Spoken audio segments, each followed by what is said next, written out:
आज़ादारी की रिवायत तशय्युअ की क़ुव्वत है। इस रिवायत के तसलसल में मरकजी किरदार खतीब, नोहा खां और मरसिया खां अदा करते हैं। इन खुद्दाम अहले बैत की खिदमत से इनकार मुमकिन नहीं। ये लोग तशय्युअ की बका में कलीदी किरदार अदा करते आए हैं। इनके कंधों पर एक भारी जिम्मेदारी है जिसके हसास तकाजे हैं। इस तबके की सबसे अहम जिम्मेदारी ये है कि तकरीरों, नौहों और मरसियों में सैयदुश्शुहदा इमाम हुसैन अलैहिस्सलाम के अहदाफ व मकासद से अवाम को रोशनास करवाएं। आखिर वो कौन सा अजीम मकसद था जिसके लिए इमाम को इतनी बड़ी कुर्बानी देना पड़ी। आज हमारी बहुत सारी मुश्किलात की एक बड़ी वजह यह है कि मजालिस में मकसद क़याम इमाम हुसैन का तज़किरा ही नहीं। अगर कहीं होता है तो वो भी न होने के बराबर है। अगर हम सही मानों में इस्लाम का पैगाम सुनाएं और गदीर और आशूर का पैगाम पहुंचाएं तो लोगों के दिलों में इन तालीमात के साथ साथ तशय्युअ के लिए जगह बन सकती है। अपने खुतबों, नौहों और मरसियों में मुसलमानों और शियों के इत्तेहाद और भाईचारे का ख्याल रखना भी बेहद जरूरी है।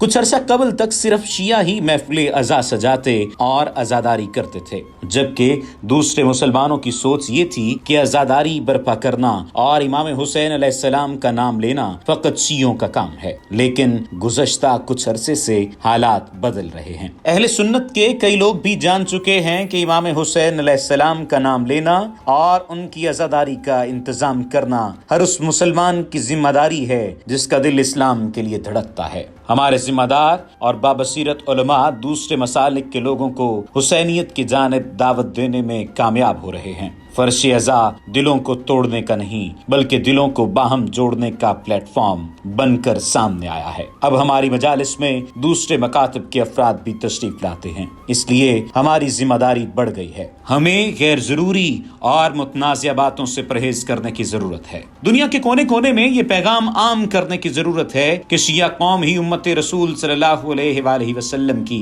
सबसे ज्यादा खैरखा और इत्तिहाद बैनुल मुस्लिमीन की सबसे बड़ी अलम बरदार है। हम सब मुसलमान बाहम भाई भाई और एक मुश्तरक दुश्मन से दुश्मनी रखने वाले हैं। नौहा खानों और मरसिया खानों की एक अहम जिम्मेदारी ये भी है कि वो बाकायदा मश्क के साथ अच्छे तरीके से नौहा खानी और मरसिया खानी करें। अच्छी आवाज के हामिल अफराद ही नौहे और मरसिया पढ़ने की कोशिश करें ताकि मजलिस जमालियाती तौर पर पुरकशिश हो। खुतबा की भी जिम्मेदारी है कि वो मजलिसों में बाकायदा मुतालिया और आमादगी के साथ तशरीफ लाएं और इसी मौजू पर बहस व गुफ्तगू करें जिस पर मुदल्लल गुफ्तगू करने की सलाहियत रखते हैं।